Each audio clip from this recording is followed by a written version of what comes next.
Hey y'all, what's up? Welcome back to the channel. Hope y'all had a good 4th of July holiday. I made a mistake and accidentally deleted my 1,500-mile review video. It looked like it was uploading a second time in my studio, so I deleted that and it deleted the original video. So I'm going to go through it again. If you're new to the channel, this is my 2019 Chevy Camaro 1SS 10E manual transmission. And 2 months ago, I did a heads cam intake swap, and I wanted to give everybody my review. It's been about 1,500 miles since the build, and go through everything and leave my review again. Maybe this time I'll leave it alone. So it's a stock compression build.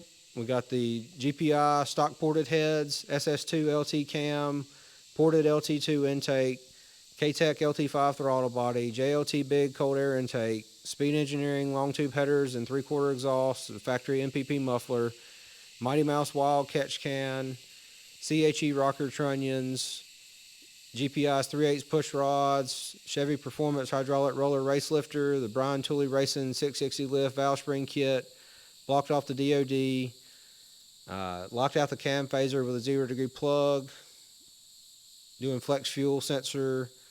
So I put the build together myself, and I've got a terrible video on that if you want to go back and check it out. If you got any questions on putting anything together, let me know and I'll see what I can answer for you. If I can help you out any, I'd be more than happy to.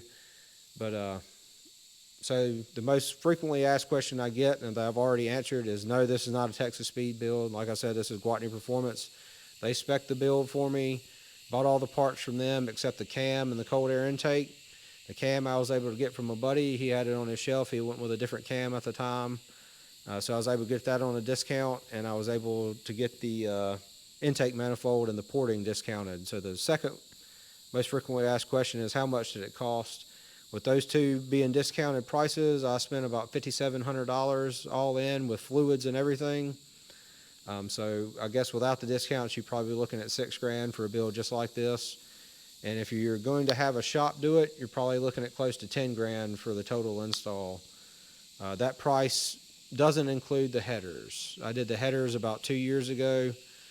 So they were $650 at the time for the whole headers and exhaust, and now I think they're up to $750 for that. And if you go Cooks or Corsa or any name brand, big name brand, you're going to spend at least $1,200 on the headers and another probably $1,500 on that section of the exhaust. And if you want an axle back these days, they want $2,500 for the dual valve.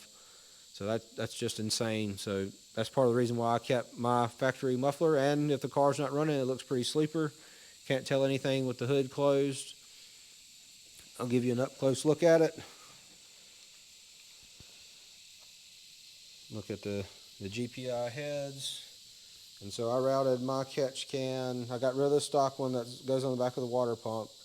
This valve cover and this valve cover to a T, to the can, and from the can to the intake manifold.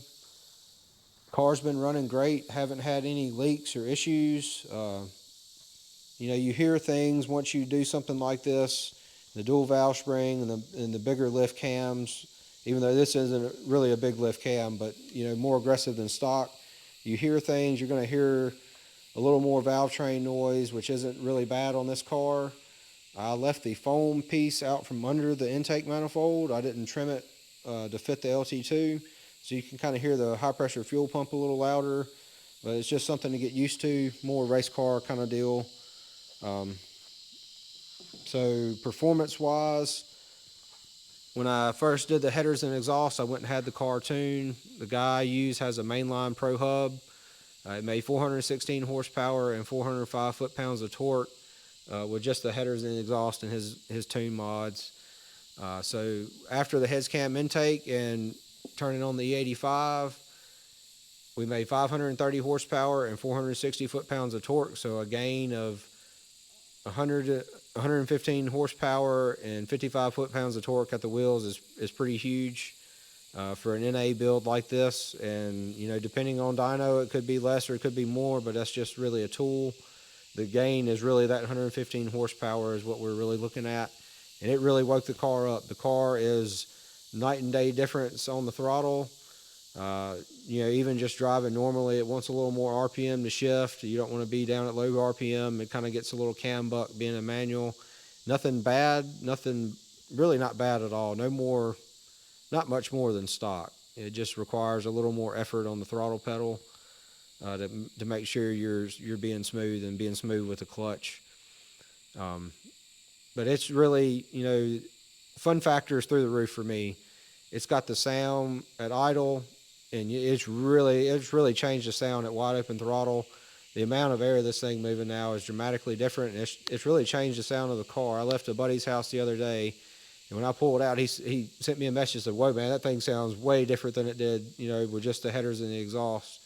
And you can really hear it inside the car. So I've got a few clips of idle, and I've got a clip making a pull in my shorts if you want to go check those out. And I'm going to try to get some more clips of outside the car audio and let y'all hear that, and maybe go for a ride through some of my favorite corners around here. Other than that, I guess the next thing I've been asked is what did it do to the fuel mileage? So I was averaging 19.9 miles to the gallon, and it went down to 19.4 miles to the gallon. And I think part of that is due to the E85. You're putting more fuel in the cylinder to make the power. And the other part's probably been, due to the cam and the minimal stop and go traffic I'm in out here in the country. I'm usually just cruising around, or I'm using the car as is intended, from being built this way. And I get pretty good fuel mileage. If you were in town all the time and stop and go traffic every day, all day long, it's probably going to be terrible. You're probably going to get 10, 12 miles to the gallon at the best. And it may not be something for you. But if you're into cars and building stuff, if you haven't done something like this before, this is my first build beyond bolt-ons. And I'm more hooked now than I was all these years that I've been doing bolt-ons to cars. This is awesome. Now, if it doesn't have a cam, I don't think I want it anymore. So I'm kind of ruined that way. But overall, I would do it again. The next car I get, I'll plan on building, and the one after that, and the one after that, until I can't do it anymore. It was a good experience for me to put the car together myself. It took me about 3 days, and like I said, I've got a video up if you want to go check that out. If you go check out the shorts, let me know what you think, how it sounds. I know it's just another Camaro, and there's probably 1,000 Camaros on YouTube, but this one's mine, and we're not all the same. Let me know if there's any questions I can answer for you. Hope y'all have a good day.